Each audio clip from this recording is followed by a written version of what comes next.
নমস্কার বন্ধুরা, কথা বলবো সংবর্ধনা মাদারসন ইন্টারন্যাশনাল লিমিটেড নিয়ে। স্টকটির মধ্যে আজকে হিউজ ভলিউমের সাথে একটা সেলিং এসছে। কেন এই সেলিং এবং আগামী দিন এই স্টকটিতে কি করা যেতে পারে, তার সাথে কথা বলবো।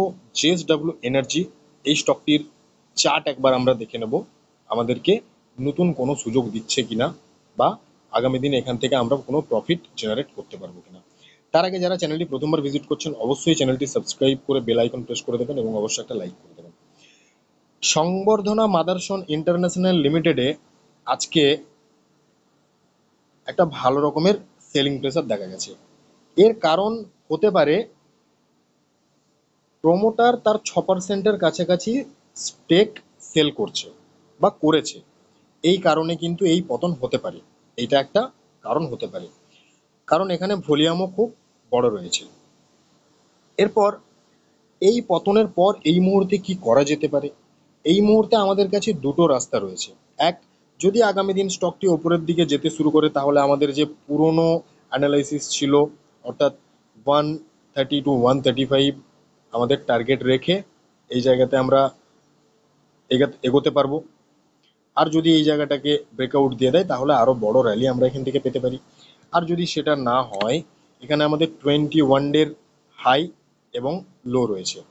21 ডে এর হাইতে কিন্তু আজকে সাপোর্ট নিয়ে স্টকটি বাউন্স ব্যাক দেখিয়েছে এবং তার নিচের দিকের যে ট্রেন্ড লাইন, সেই ট্রেন্ড লাইনও কিন্তু আমাদের একটা সাপোর্টের কাজ করবে।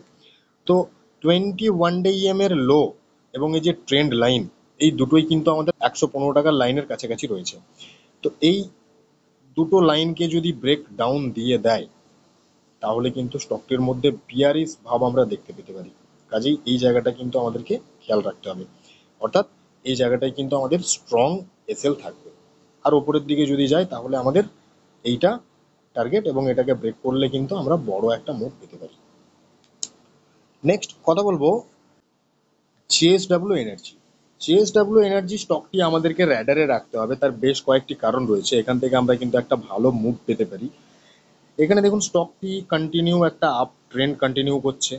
সাথে আরেকটা জিনিস যদি আমরা দেখি, এই জায়গাতে দেখুন কাপ অ্যান্ড হ্যান্ডেলের মতন একটা প্যাটার্ন বানিয়েছিল, সেই প্যাটার্নকে ব্রেকআউট দেওয়ার পরে এখানে একটা রিটেস্টমেন্ট, তারপরে আবার দেখুন এখানে র্যালি দিল। র্যালি দেওয়ার পরে স্টকটি কিন্তু একটি বক্সের মধ্যে রয়েছে।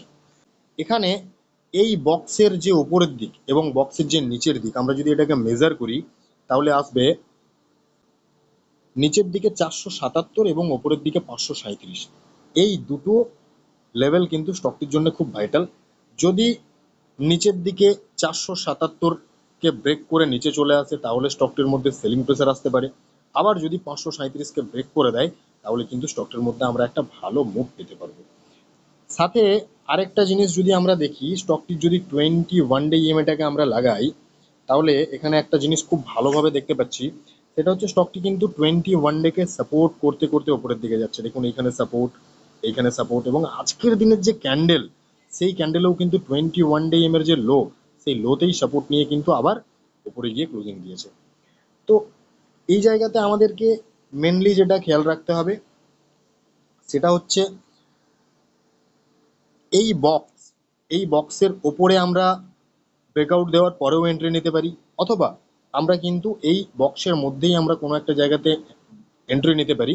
সেক্ষেত্রে আমাদেরকে এই নিচের দিকের 477-এর যে লাইন রয়েছে এবং এই 21 ডে ইএমএ যে লো, সেটাকে যদি ব্রেকডাউন দিয়ে দেয় তাহলে কিন্তু ইনভ্যালিড হয়ে যাবে, তখন আমাদেরকে কিন্তু এখান থেকে বেরিয়ে আসতে হবে। তো এই স্টকটাও আমরা আমাদের র্যাডারে রাখবো।